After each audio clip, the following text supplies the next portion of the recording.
Hey guys, Dr. Justin Marcagiani here. It's been a while. I got a live video coming your way. We're going to be diving in and we're going to be talking about silent reflux versus acid reflux and just give you my functional medicine perspective on the topic. Excited to be with you guys here. Love to see your comments down below. So feel free to write them. We'll be definitely responding.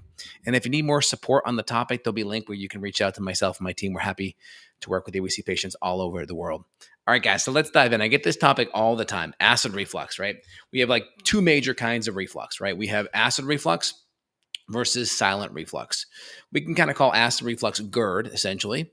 So GERD essentially is you have the digestive contents of your stomach, chyme. So you have acids and enzymes, and that pH is going to be lower. Most people have that feeling of having that regurgitation, if you will, and that having that really sour, bitter taste in your mouth. That's going to be more on the GERD section. Typically with GERD, it's that lower esophageal sphincter in the stomach opens up. That acid comes up, creates that warmness, typically here in the solar plexus, maybe even some burning, but it's typically dysfunction of that lower esophageal sphincter, right? That sphincter that opens up to the esophagus. Again, you can see it sometimes where it comes all the way up, but you typically don't see that. Usually it's the burning in that area. Then you have silent reflux or laryngopharynx reflux, LPR for short. And that's where both sphincters are failing. You have a lower esophageal sphincter, which is just like, it opens up like this. And then you have an upper esophageal sphincter. So now you have both opened. And so that now the acid's going from the lower part where it creates that burning, but now it's hitting a lot of times that vocal cord, right? LPR, laryngio, larynx, that's your vocal cord. So now it's coming up here. So the biggest difference I would say with a lot of these things is going to be the location, right? Where it's impacting you. So when you look at the biggest difference, lower esophageal sphincter, more in the throat, going to be higher up. GERD, typically, it's going to be that heartburn, that more of that solar plex, that deeper symptom, LPR, chronic cough, hoarseness, that throat clearing, where GERD may be that chest pain, that heartburn, and sometimes you can have that regurg. What's the underlying, what's the driving factor? GERD, lower esophageal sphincter failure. With LPR or silent reflux, it's that upper esophageal sphincter difference. Again, with symptoms, GERD is going to have that burning. You can, if it's chronic, you can develop ulcers. You can develop what's known as Barrett's esophagus, where that squamous tissue in that top of the stomach or the top of the esophagus, or should the bottom of the esophagus, a squamous kind of flat tissue, it turns into columnar tissue. Think of like a callus, right? You play guitar, your fingers get really callousy, or you lift weights, you get the big calluses there. It's developing calluses, but that can be very inflammatory and create kind of dysplasia and eventually go to cancer if it continues to stay for too long. All right, so we have the big symptoms there, the silent symptoms, the LPR stuff. We're going to see it more on the coughing and just that soreness in the throat. Diagnosis. I mean, you can go, and a lot of times we can talk about the root cause of GERD, right? What's the root cause? A lot of times they're going to just use symptoms. They may actually just recommend an acid blocker, see how you do. If it's persistent and bad and like a lot of ulceration, maybe coughing up blood, they're definitely going to do an endoscopy, put a scope down you. May even do like a Heidelberg test where they look at pH. It's all possible. And then something like an LPR, they may run a pH test like a Heidelberg as well. And again, how do you treat it, right? On the functional medicine side, that's why we're here today, right? Because a lot of times the underlying causes of why it's happening, it's actually very similar. And so it's not really much different. You can have the exact same environment that's driving GERD versus LPR. It could be the exact same things, exact same foods, exact same stressors. And guess what? Someone may develop LPR, someone may develop GERD. Why? Because when inflammation happens, your body is going to break down differently, right? Why does someone get heart disease and someone get cancer, or someone get an autoimmune condition versus arthritis, right? Everyone has genetic weak links. And when that system is stressed with inflammation, with nutritional deficiencies, with infection, with poor gut function, the body is going to dysfunction and break down in different ways. And everyone wants to make each way and how someone dysfunctions and breaks down. They want to create a separate like protocol or a separate solution for each way, but really it's not. It's like if I take a rock and throw down the hill, you could take a lot of different paths down, especially if there's a lot of ridges and nuance to the terrain. So it's the same thing with our health. Our health terrain is very different in that way. So the genetics are going to have a big factor. So one of the first things we see when we have LPR or GERD, guess what? Food's going to be an issue.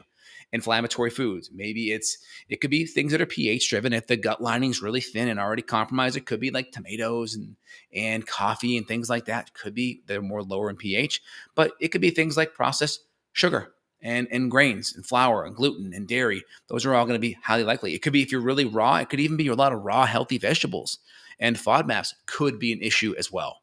That's definitely a problem too. Anything on the inflammatory side is going to be a big deal. Now, it could be, like I mentioned, pH. You may need acid. You may actually suffer from a lack of stomach acid. It's very possible. And so the problem is you actually need stomach acid in the gut to break down your food. You need HCl, hydrochloric acid, to tighten that lower and that upper esophageal sphincter. The problem is if you need that stomach acid, but your gut lining's raw and thin, you may not be able to handle it. And therefore that lower esophageal sphincter may stay open, and same with that upper esophageal sphincter. It may stay open as well, even though you need the acid.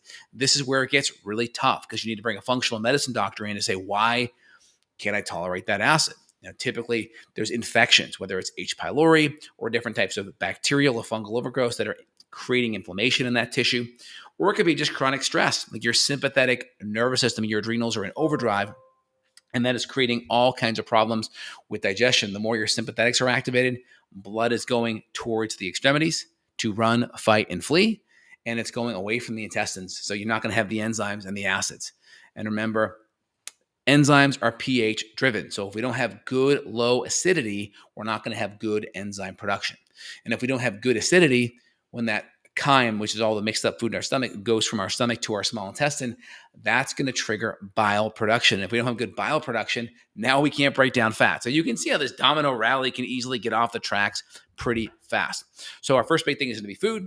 Second thing is stress, sympathetic stress, physical, chemical, emotional stressors, sleep, overexercise, emotional stress that's unaddressed. Lack of acid, lack of enzymes, big things. But with acid, you got to be careful because you could have atrophic gastritis when your gut lining is very thin, and you may not be able to even handle it. That's a problem. So you really got to look at that deeper and get to the root. And then we may have to be adding in a lot of gut healing and soothing nutrients to work on that. Like I mentioned, whether it's LPR or GERD, you don't really treat it that differently. It's just easy to pick up GERD because, oh, heartburn, oh, warmness, pain here.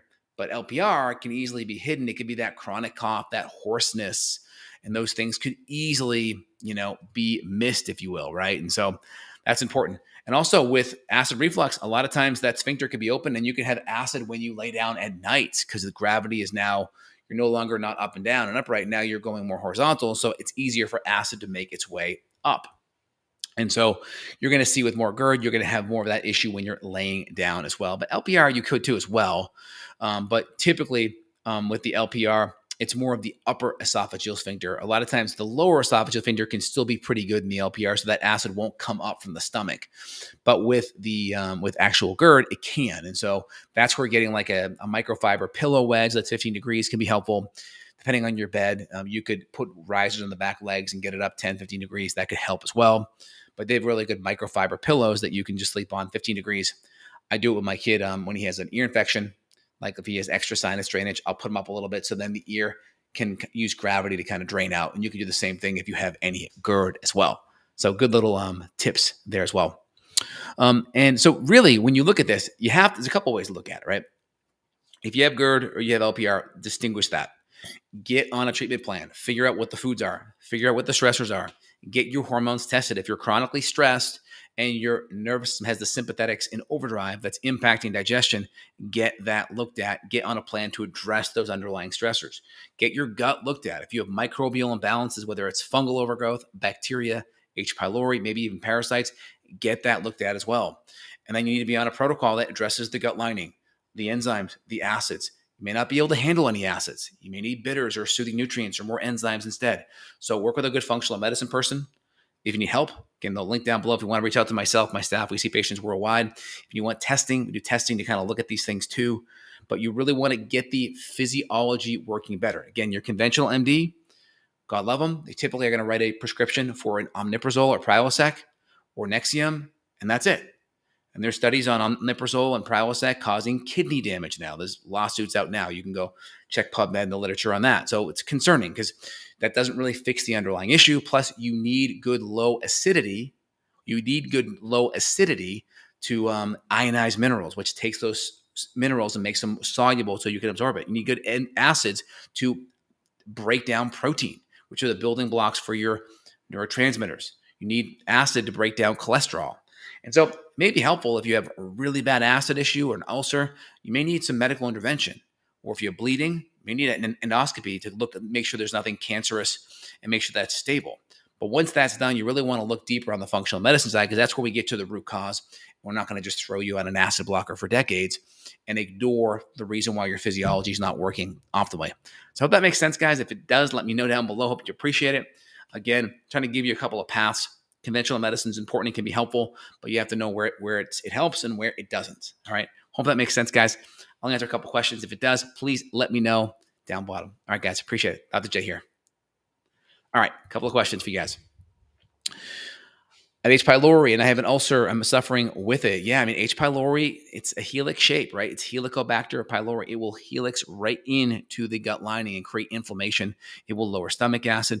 It produces an enzyme called urease, which will take the urea from your protein and it will create ammonia, which is a pH of 11. So it lowers the stomach acid, also makes a lot of CO2, so you could be bloated. And that's what they test on the urea breath test. They measure the excess CO2.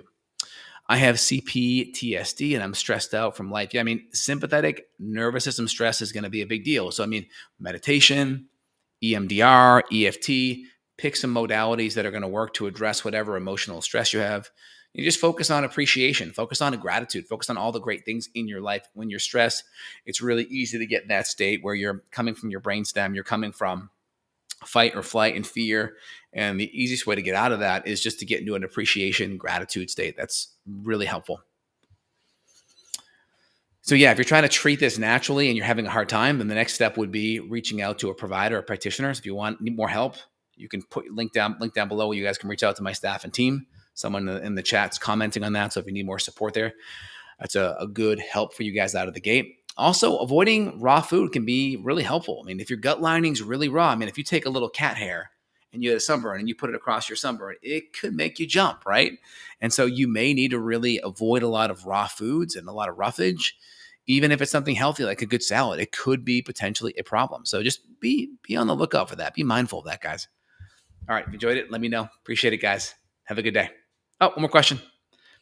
Every time I take pills, it burns a bit. And the reason why I did try and blend HCl enzymes, did feel better. So if you take HCl, right, make sure you take it with food. Make sure there's food already down below. That's important. That way, when that capsule hits, it's on some food, it opens up, and it's going to be on top of that food. That's helpful. And maybe you have a couple of bites, maybe 25% into your meal, then have it. That way, it's in the mix of the food. I always recommend start with a teaspoon of vinegar in an ounce or two of water. If you do good with that, then you can go up to a tablespoon. Once you have a tablespoon of vinegar in there and you're good, then I would recommend adding HCl with pepsin. That's kind of my checklist. So if someone's on the fence, I'm like, check a teaspoon of vinegar, check a teaspoon of lemon or lime juice, see how you do. If you're good there, go up to a tablespoon. And then if you're doing good, great. Also, I didn't really talk about it yet, but avoid water with food. Now, a couple ounces to get pills down is okay. Just do not hydrate, like meaning, hey, I'm going to try to drink 15, 20 ounces of water. No. A couple ounces is fine. If you're doing some vinegar, do it in like 2 ounces of water. That's fine. No problems there. Just don't be trying to like really gulp and hydrate a ton during a meal. Do that, 15 minutes before, 2 hours after.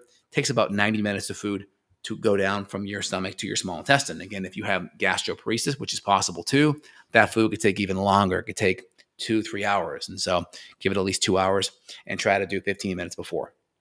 Also, I'll do my ginger tea with Manuka honey. Very helpful to kind of soothe that gut lining. Very good out of the gates. Yeah, so the raw food hurt you today. Yeah, the raw food can be really rough on the gut lining. I definitely recommend avoiding it. All right, guys. Hope you enjoy.